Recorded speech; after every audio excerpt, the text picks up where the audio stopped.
Messi যখন কাতার বিশ্বকাপে সেই সোনালি ট্রফিটা মাথার উপরে তুললেন, সেই মুহূর্তে পুরো পৃথিবী থেমে গিয়েছিল। কিন্তু সেই মুহূর্তে কজন ভেবেছিল এই ট্রফিতে ঠিক কত ভরি সোনা আছে? বাংলাদেশি টাকায় এর দাম কত? মেসি কি এটা বাড়িতে নিয়ে গেছেন? আর আর্জেন্টিনা সেই জয়ের জন্য কত টাকা পেয়েছিল? আর শুধু ট্রফি নয়, 2026 বিশ্বকাপে চ্যাম্পিয়ন দল পাচ্ছে 730 কোটি টাকা। কিন্তু সেই টাকা কি সরাসরি খেলোয়াড়দের পকেটে যায়, নাকি অন্য কেউ সেটা নিয়ে নেয়? আর যে দল গ্রুপ পর্ব থেকে বিদায় নেয়, তারাও কি খালি হাতে ফেরে? এমনকি একটা দল বিশ্বকাপে একটা ম্যাচও না জিতে ঘরে ফিরলেও পায় 140 কোটি টাকা।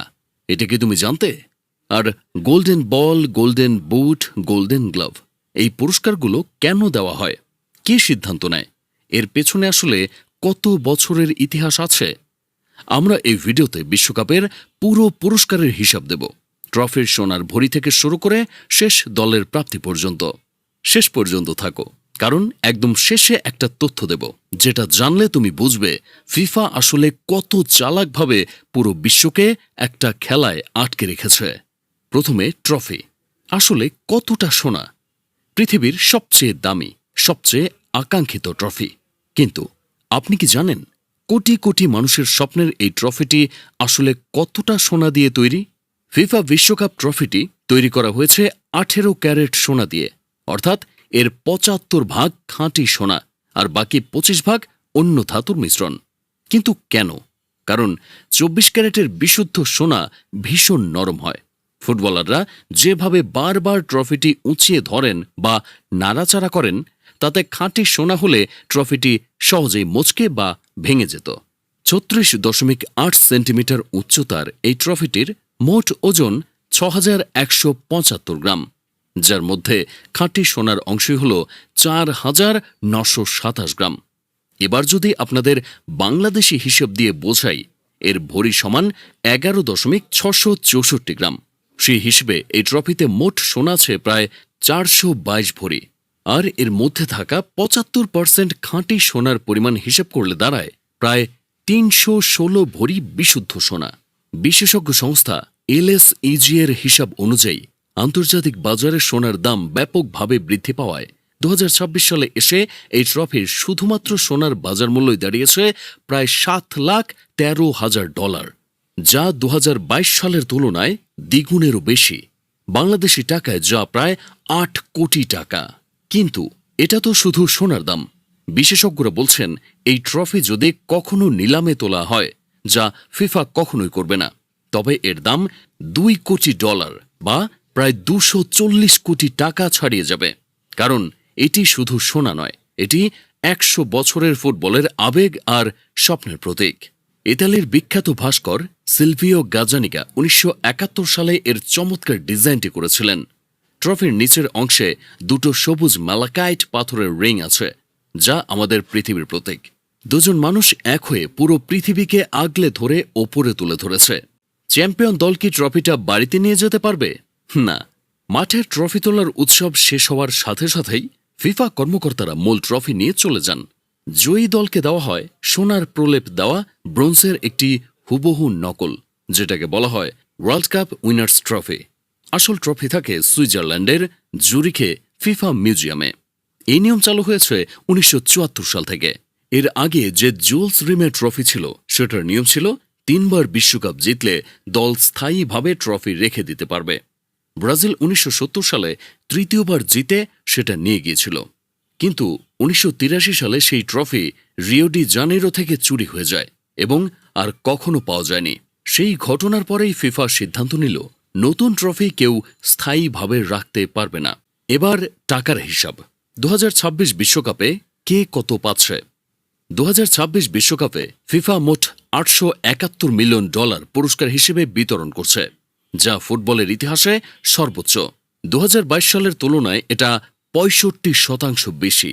বাংলাদেশি টাকায় সেটা প্রায় 10,000 কোটি টাকা। এই টাকা কিভাবে ভাগ হয়? প্রতিটি দলই শুধু বিশ্বকাপে অংশ নেওয়ার জন্য পায় $1 কোটি যোগ্যতা ফি এবং $25 লাখ প্রস্তুতি খরচ।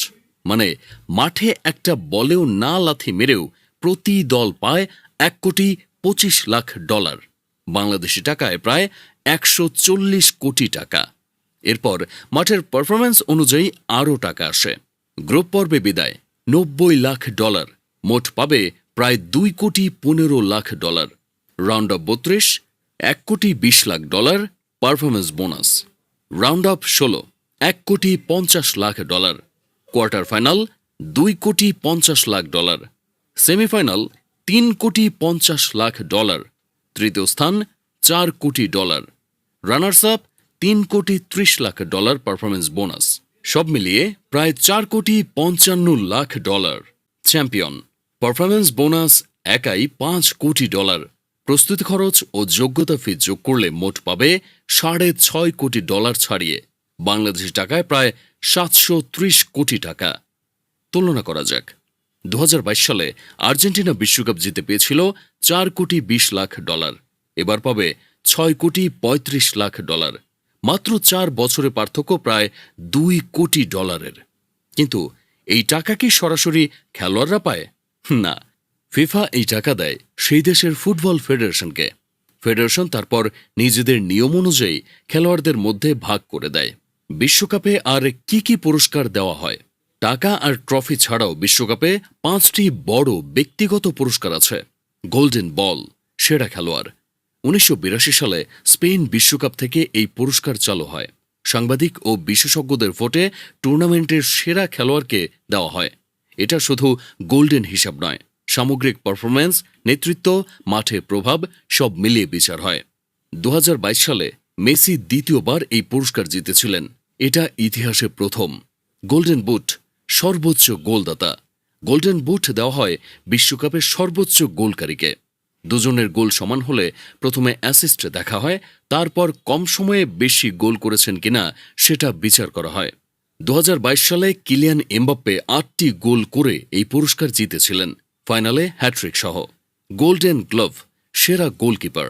1994 সালে এই পুরস্কার চালু হয়। প্রথমে নাম ছিল লেভ ইয়াসিন অ্যাওয়ার্ড, সোভিয়েত ইউনিয়নের কিংবদন্তি গোলকিপারের নামে। 2010 সালে নাম বদলে হয় গোল্ডেন গ্লোভ। 2022 সালে এই পুরস্কার পেয়েছিলেন আর্জেন্টিনার এমিলিয়ানো মার্তিনেজ, পেনাল্টি শুটআউটে অসাধারণ পারফরম্যান্সের জন্য। সেরা তরুণ খেলোয়াড়। 2006 সালে জার্মানি বিশ্বকাপ থেকে এই পুরস্কার চালু হয়। 21 বছর বা তার কম বয়সী খেলোয়াড়দের মধ্যে যিনি সেরা পারফরম্যান্স করেন তিনি এটা পান। ফেয়ার প্লে ট্রফি, সবচেয়ে ভদ্র দল। 1970 সাল থেকে এই পুরস্কার চালু।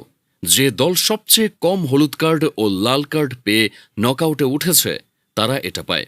এই পুরস্কারের উদ্দেশ্য হল জেতা যেমন দরকার, খেলার ধরনটাও সুন্দর হওয়া দরকার। ম্যাচ সেরা পুরস্কার। 2002 সাল থেকে প্রতিটি ম্যাচের পর একজন সেরা খেলোয়াড়কে এই পুরস্কার দেওয়া হয়। 2026 সালে এর নতুন নাম হয়েছে Mikheil of ultra সুপারিয়ার player of the match. দর্শকরা অনলাইনে ভোট দিয়ে বিজয়ী নির্বাচন করেন। শেষ কথা, বিশ্বকাপ শুধু একটি ফুটবল টুর্নামেন্ট নয়, এটা একটা অর্থনৈতিক মহাযজ্ঞ।